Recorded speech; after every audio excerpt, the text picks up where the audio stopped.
ഞങ്ങൾ തിരുവനന്തപുരത്തോട്ട് ഇന്ന് പോകാമെന്ന് വിചാരിച്ചേ, പക്ഷേ ഇന്നൊരു സംഭവം നടന്നു.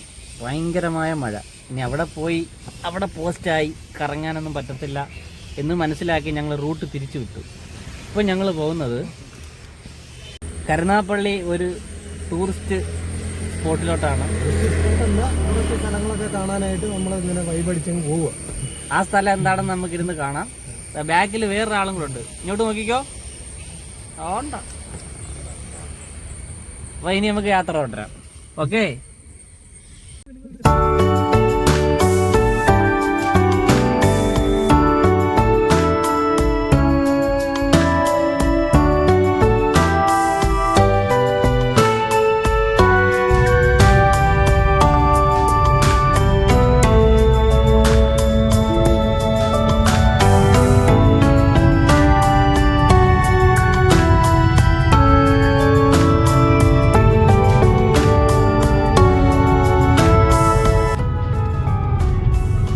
ഏതാണെന്നറിയാമോ? ഇതാണ് നമ്മളെ കൊല്ലം വൈബിന്റെ സ്ഥലം.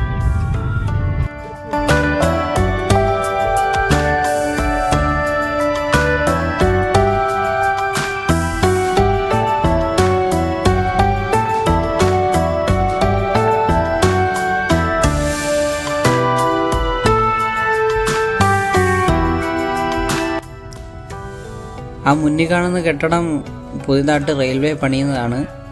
അവിടെ പാർക്കിങ്ങിന് വേണ്ടിയുള്ള ഒരു ഫെസിലിറ്റീസൊക്കെയാണ് ഒരുക്കുന്നത്. ആ കെട്ടിടം മൊത്തം പാർക്കിങ്, കാറ് പാർക്ക് ചെയ്യാനൊക്കെ ഉപയോഗിക്കാം.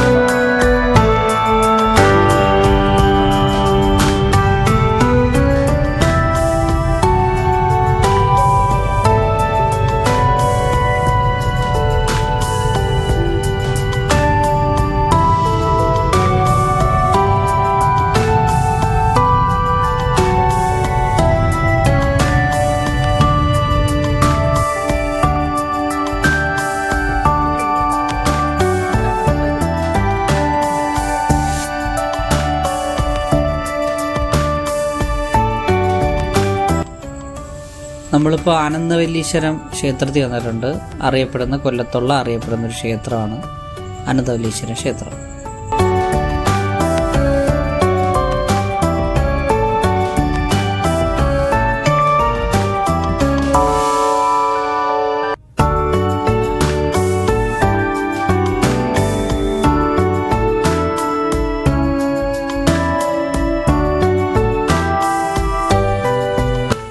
നാഷണൽ ഹൈവേയുടെ പണി പുരോഗമിക്കുകയാണ്. അതുകൊണ്ട് വേഗത്തിൽ യാത്ര ചെയ്യൽ നടക്കില്ല. 4 വർഷം കൊണ്ട് തീരുമെന്ന് ഉറപ്പ് കിട്ടിയ റോഡ് പണി ഇപ്പോൾ 3.5 വർഷം കഴിഞ്ഞും മുന്നേറിക്കൊണ്ടിരിക്കുകയാണ്. തുടർന്ന് നമുക്ക് ആ മുന്നേറ്റം പ്രതീക്ഷിക്കാം.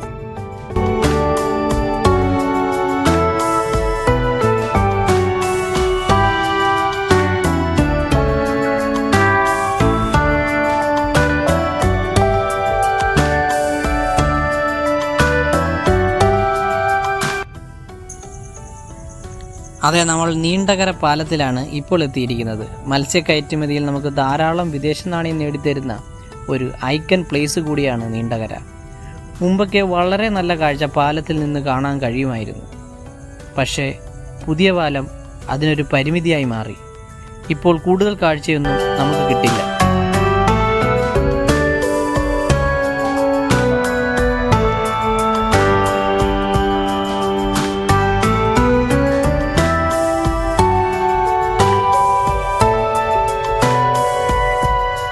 ആ കാണുന്ന മഞ്ഞ പെയിൻ്റ് അടിച്ച വസ്തു പാലം നിർമ്മാണത്തിന് ഉപയോഗിക്കുന്ന യന്ത്രഭാഗമാണ്. അതിനൂതന ടെക്നോളജിയാണ് അവിടെ ഉപയോഗിക്കുന്നത്.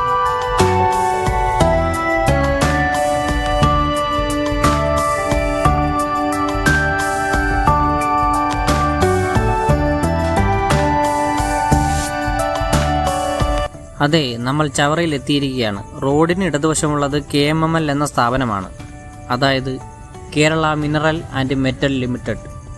ഇതിനെക്കുറിച്ചൊരു വിവരണം തന്നില്ലെങ്കിൽ നിങ്ങൾക്ക് വളരെയധികം ഒരു നഷ്ടമായി പോകും.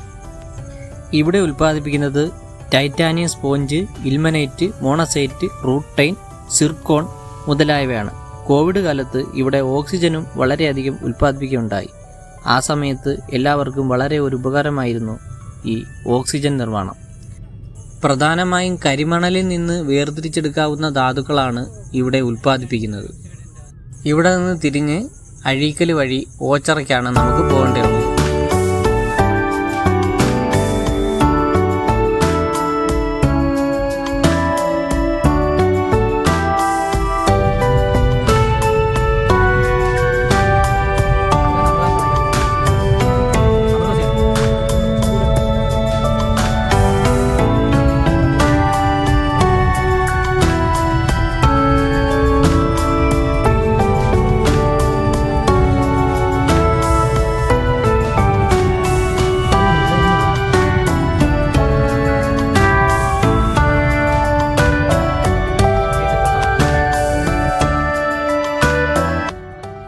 ഇപ്പോഴെത്തിയിരിക്കുന്നത് കൊല്ലം ജില്ലയിലെ ഒരു പ്രധാന തീരദേശമായ ചെറിയഴീക്കലാണ്. 2004 സുനാമി ഉണ്ടായപ്പോൾ ചെറിയഴീക്കൽ കൂടുതൽ ദുരിതം നേരിടേണ്ടി വന്നിട്ടുണ്ട്. സുനാമിയുടെ ഭീകരതയെ അതിജീവിച്ച് ചെറിയഴീക്കൽ തീരം പതിയെ ജീവിതത്തിലേക്ക് തിരികെ വന്നുവെങ്കിലും ദുരന്തശേഷിപ്പുകൾ ഇന്നും ഇവിടെ കാണാവുന്നതാണ്. ഈ കാണുന്നത് ഭൂവസ്ത്രങ്ങൾ എന്നറിയപ്പെടുന്ന ജിയോ ടെക്സ്റ്റൈൽസ് ആണ്. ഇത് നിർമ്മിച്ചിരിക്കുന്നത് ചകിരിനാര് കൊണ്ടാണ്. പ്രധാനമായും മണ്ണിനെ ശക്തിപ്പെടുത്താനും മണ്ണൊലിപ്പ് തടയാനുമാണ് ഇത് സ്ഥാപിച്ചിട്ടുള്ളത്. ചെറിയഴീക്കലിൽ കരഭാഗം സമുദ്രനിരപ്പിന് ഏതാണ്ട് സമമാണ്. കൂടാതെ പാറ കൊണ്ട് സംരക്ഷണ ഭിത്തിയും കെട്ടിയിട്ടുണ്ട്. ഇത് കടൽക്ഷോഭത്തെ ഒരു പരിധിവരെ ചെറുക്കാൻ സഹായിക്കും.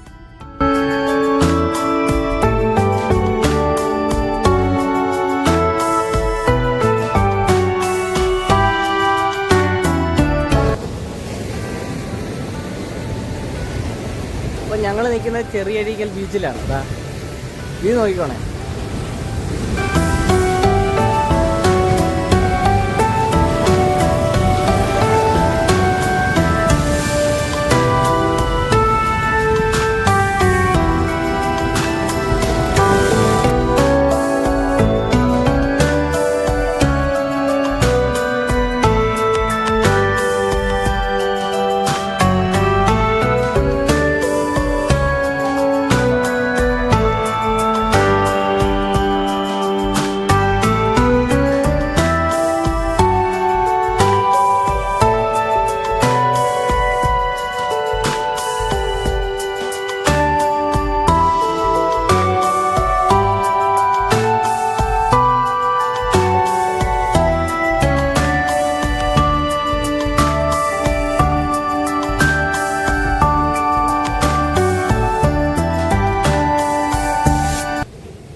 വിശ്വപ്രസിദ്ധമായ അമൃതാനന്ദമായി മഠവും ഇവിടെയാണ്. ആ പേരിൽ ഒരു പോസ്റ്റ് ഓഫീസും ഇവിടെയുണ്ട്. ആ കാഴ്ചയാണ് നിങ്ങളിപ്പോൾ കാണുന്നത്.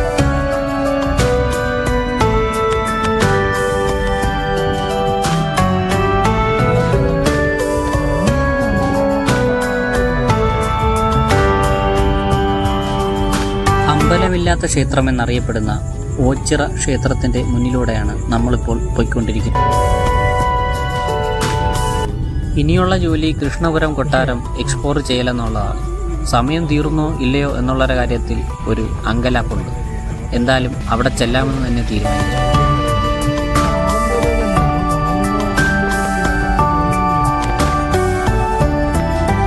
ഇതാണ് കൊട്ടാരത്തിൻ്റെ ഗാർഡൻ. കൊട്ടാരത്തിൻ്റെ നടത്തിപ്പ് അവകാശം പുരാവസ്തു വകുപ്പിൻ്റെ കീഴിലാണ്. അതുകൊണ്ട് ടിക്കറ്റ് കൊടുക്കുന്നതും മറ്റും കേരള പോലീസ് ഓഫീസർമാരാണ്. ഫോട്ടോ എടുക്കാൻ അനുവാദമുണ്ടെങ്കിലും വീഡിയോ എടുക്കാൻ നിയമപരമായി അനുവാദമില്ല. ഈ കാണുന്നത് തിരുവിതാംകൂർ രാജാവായിരുന്ന വിശാഖം തിരുനാൾ രാമവർമ്മയുടെ ഉടവാളാണ്. മോഹൻജദാരോ ഹാരപ്പോ സംസ്കാരത്തിൻ്റെ അവശേഷിപ്പുകൾ ഇവിടെ സൂക്ഷിച്ചു വെച്ചിട്ടുണ്ട്. കൂടാതെ ടിപ്പു സുൽത്താൻ ചിത്രത്തിരുനാൾ പോലെയുള്ള രാജാക്കന്മാരുടെ നാണയ സമ്പ്രദായങ്ങളും ഇവിടെ പ്രദർശിപ്പിച്ചിട്ടുണ്ട്. പുരാതന സ്വർണ്ണ നാണയങ്ങളും ഇവിടെ സൂക്ഷിച്ചു വെച്ചിട്ടുണ്ട്. പൗരാണിക കാലത്ത് മനുഷ്യനുണ്ടാക്കിയ മനുഷ്യൻ്റെയും മൃഗങ്ങളുടെയും രൂപങ്ങൾ നമ്മളെ കൂടുതൽ അത്ഭുതപ്പെടുത്തും. ഇതാണ് കൊട്ടാരം നടുത്തളം. സാധാരണ നമ്മൾ 4 കെട്ടിനെ കുറിച്ചല്ലേ കേട്ടിട്ടുള്ളത്, പക്ഷേ ഇത് 8 കെട്ട് മാതൃകയിൽ നിർമ്മിച്ച കൊട്ടാരമാണ്. ഇതാണ് പല്ലക്ക്, രാജാക്കന്മാർ സഞ്ചരിക്കുന്ന വാഹനം. ഇന്നത്തെ കാറിന് തുല്യം. പക്ഷേ പല്ലക്കിൻ്റെ 4 ഭാഗത്തു നിന്നും കൊട്ടാരം സേവകർ ഇത് ചുമന്നുകൊണ്ടു പോകണമെന്ന് മാത്രം. ഗജേന്ദ്രമുഷത്തിനെ ഭിത്തിയിൽ ചുവർ ചിത്രമാക്കി മാറ്റിയിട്ടുണ്ട്. ഇതാണ് കൊട്ടാരം കുളം. കൊട്ടാരത്തിൻ്റെ ഉള്ളിൽ നിന്ന് തന്നെ ഈ കുളത്തിലേക്ക് ഇറങ്ങാൻ സാധിക്കും. പക്ഷേ ഈ വഴി ഇപ്പോൾ ക്ലോസ് ചെയ്തിരിക്കുകയാണ്.